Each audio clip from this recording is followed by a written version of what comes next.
আসসালামু আলাইকুম guys, welcome back to my channel. তো কেমন আছেন আপনারা সবাই? আশা করি আপনারা সকলেই অনেক ভালো আছেন। তো ইতিমধ্যেই তো আপনারা আমার ভিডিওর ইন্ট্রোটা দেখে নিলেন। আপনাদের মাঝে অনেকেরই বোধ হয় জিভে জলও চলে এসেছে। তো সেই দিন ছাদে যাওয়ার পর কিছুক্ষণ পর ভাবলাম কেননা কলা পাতায় ছাদে বসে আম মাখা করা যাক। তাই ভাইয়াকে বললাম গাছ থেকে চটপট করে আমাকে একটি কলা পাতা কেটে দাও। আমি নিজে কাটার ট্রাই করিনি, কারণ কলা গাছে অনেক কষ থাকে, হাতে কষ লেগে যায় পরে। যেহেতু আমরা কলা পাতায় মাখাটা করব, তাই কলা পাতাটাকে ভালো করে কেটে ধুয়ে পরিষ্কার করে নিব।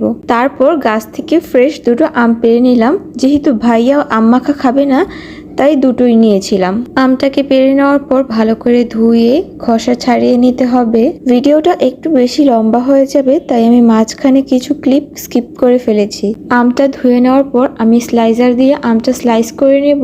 আপনারা চাইলে গ্রেট করেও নিতে পারেন। এতে আমার কাছে মনে হয় যে আমের টকটা একটু কমে গেছে, তাই আমি স্লাইস করে নিয়েছিলাম। তোমাদের কাছে যদি আমার ভিডিওটা ভালো লাগে, তাহলে কিন্তু আমি নেক্সট ডে আম পোড়া ভর্তাও নিয়ে আসবো, কারণ আমি প্রায় ছাদে বসে আম মাখা করে খেয়ে থাকি। মরিচটা কেটে নেওয়ার পর আমি এখানে দিয়ে দেব স্বাদ মতো লবণ ও পরিমাণ মতো চিনি।